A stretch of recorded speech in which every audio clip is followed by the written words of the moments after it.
حضرت عبداللہ بن مبارک رحمتہ تعالیٰ علیہ فرماتے ہیں لالچ کے رشتے ہیں دنیا کے، لالچ کے۔ آپ کے انتقال کا وقت آیا تو اماں بڑا رو رہی تھی۔ عبداللہ بن مبارک رحمتہ اللہ علیہ اپنی اماں سے کہنے لگے اماں تو کیوں روتی ہے، تیرے تو اور بھی بیٹے ہیں، تو میرے بعد لوارث تو نہیں ہو جائے گی، آخری وقت ہے، نزع کا عالم، اماں تو کیوں روتی ہے، اور بھی بیٹے ہیں؟ تو اماں کہنے لگی بیٹا اور بھی بیٹے ہیں، پر جس طرح کا دھیان تو رکھتا تھا وہ نہیں رکھتے، جس طرح وقت پہ دوائی تو لا کے دیتا تھا وہ نہیں لا کے دیتے، جس طرح تو میرے کھانے پینے کا خیال رکھتا تھا وہ۔ کہنے لگے اچھا اماں اس کا مطلب ہے تو مجھے نہیں رو رہی، تو اپنی ضرورتوں کو رو رہی ہے کہ روٹی کون دے گا، کھانا کون لائے گا، دوائی۔ میں سمجھا تھا شاید مجھے رو رہی ہے۔ بیوی سے پوچھا تو کیوں رو رہی ہے، تو کہنے لگی تیری وجہ سے میری بادشاہی تھی، تو موجود ہے تو خاندان میں معاشرے میں میرا ایک وقار ہے، تیرے بعد تو بیوہ کی زندگی ہوگی۔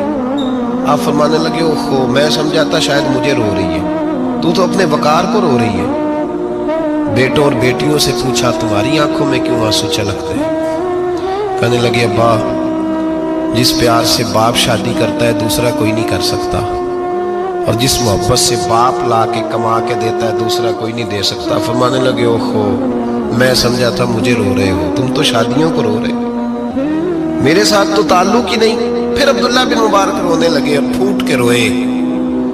کسی نے کہا آپ کیوں روتے ہیں؟ فرمایا آج سمجھ آئی ہے، میرے ساتھ اگر بے لوث رشتہ ہے تو یا خدا کا ہے یا محمد مصطفیٰ کا ہے صلی اللہ علیہ وسلم۔ آج سمجھ آئی ہے، وہ میں نے جن کے ساتھ تعلق مضبوط کیا ہی نہیں، کبھی فجر چھوڑی، کبھی زور چھوڑی، کبھی ایک رہ گیا، کبھی وہ رہ گیا، کبھی داڑھی کا پروگرام بنا، کبھی رہ گیا۔ جن کے ساتھ میں کمزور تھا وہ میرے ساتھ مضبوط تھے، اور جن کے ساتھ میں مضبوط تھا ان کا میرے ساتھ کیا حال تھا۔ یہ کمزوری ہے رشتوں میں، وفا نہیں۔ ہمیں تو بھائی کام پیارا ہے، چم نہیں۔ بالکل بچے شکایت کرتے ہیں، کہتے ہیں ابا کماؤ پتر سے پیار کرنے لگا ہے، بچے شکوا کرتے ہیں، کہتے ہیں جو آدمی جیب میں زیادہ پیسے ڈالتا ہے ابا جی کا پیارا ہے۔